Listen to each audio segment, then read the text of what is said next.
86-year-old Cumberland County man receiving praise for turning down more than $15 million from data center developers to sell his farm to them.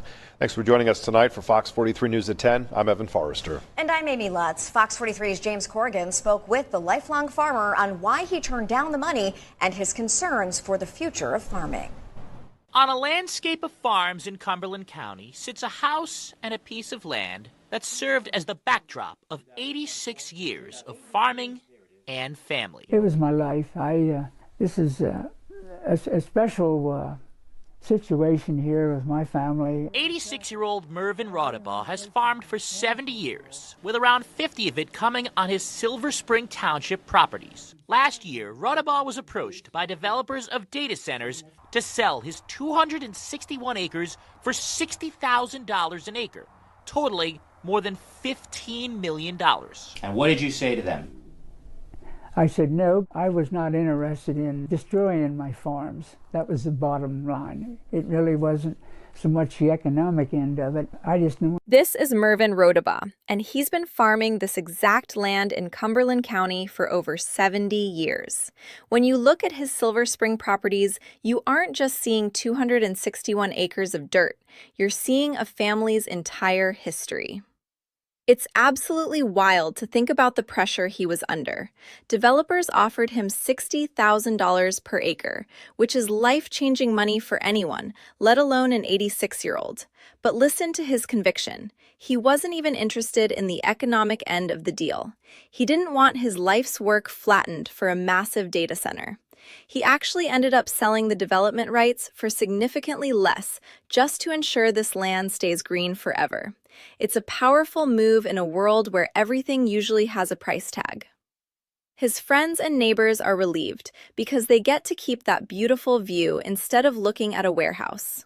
Mervyn represents a type of grit that we rarely see anymore, putting preservation over a massive payday. Well, day 13 of the Winter Olympics was golden for Team USA. Alyssa Liu became the first American in 24 years to win the top prize in women's figure skating. Very exciting, and the American women's hockey team also took gold after beating the defending champs from Canada in an overtime nail-biter. Yes, USA. For Fox 12, Coy Wire has those stories and more from Milan.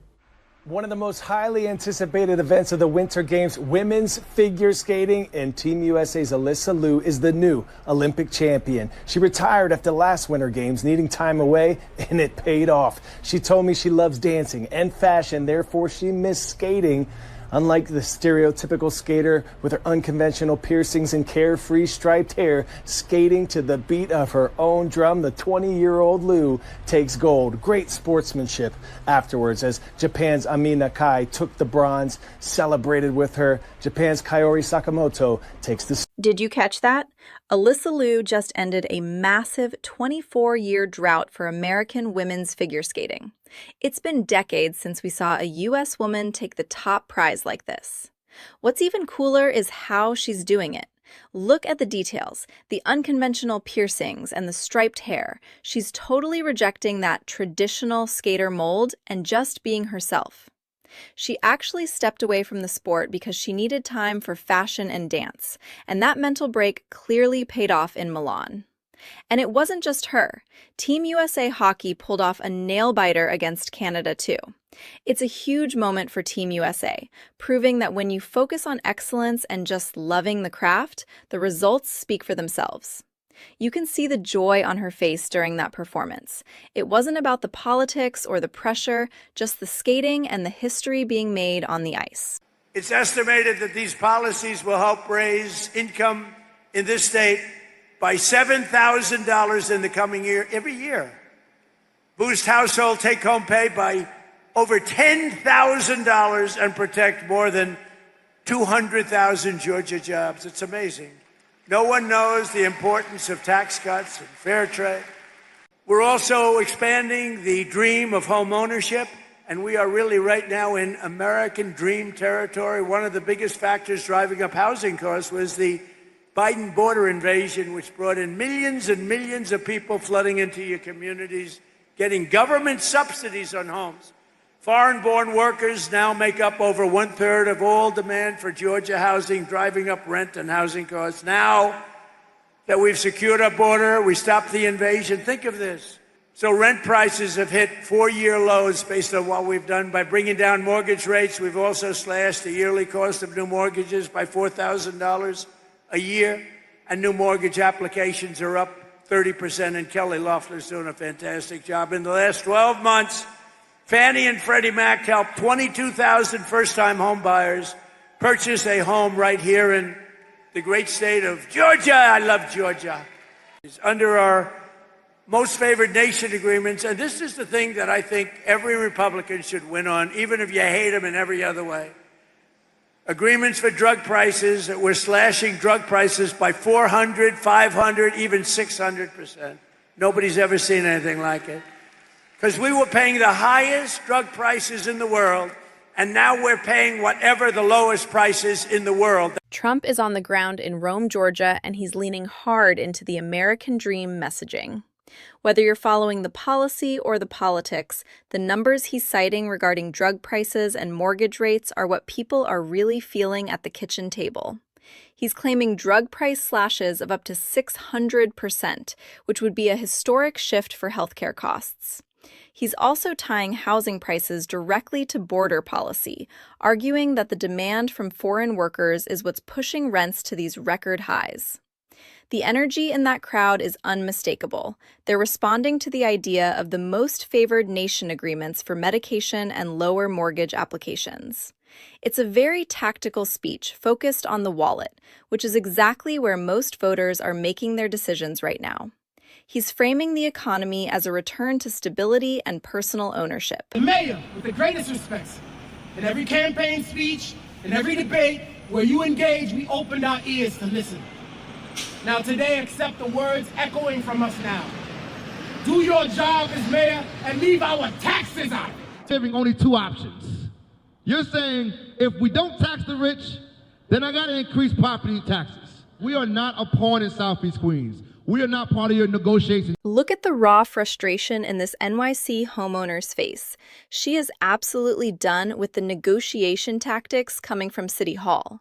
When she tells the mayor to leave their taxes alone, she's speaking for thousands of middle-class families who feel like they're being squeezed to death. The tension in that room is incredible. She's calling out the false choice of tax the rich or tax the homeowners, essentially telling the administration to find another way to balance the budget without punishing the people who already contribute the most. It's a visceral moment that shows the real-world consequences of these policy debates. People aren't just numbers on a spreadsheet. They're homeowners in Southeast Queens who are terrified of being taxed out of the neighborhoods they've lived in for decades. You can hear the anger when she says he's out of his goddamn mind. It's a sentiment that's clearly boiling over in the city. The Chinese government has never let me go. They sent spies to the U.S. The spy actually became friends with me. I befriended him. I helped him a lot, in settling down in the San Francisco Bay Area. And I treated him as my friend. And many years later, he confessed that he was actually a spy for the Chinese government on me. This is the part of the story that sounds like a movie plot. Alyssa Liu's father is talking about being betrayed by a man he thought was a genuine friend. Imagine helping someone settle down in San Francisco, befriending them for years, only for them to confess they were a CCP spy sent specifically to monitor you. It's a terrifying look at the reality this family has faced while Alyssa was training to represent America. Her father fled a brutal regime, and then that same regime tried to recruit his daughter because she was a rising star. She said no, and now she's standing on the podium with a gold medal around her neck. This victory is a massive win for her family's resilience. It really makes you appreciate the weight of that medal when you realize what they had to overcome just to be here. Some legacies are worth more than money. Which of these wins hit you the hardest? Drop a comment below and let's discuss.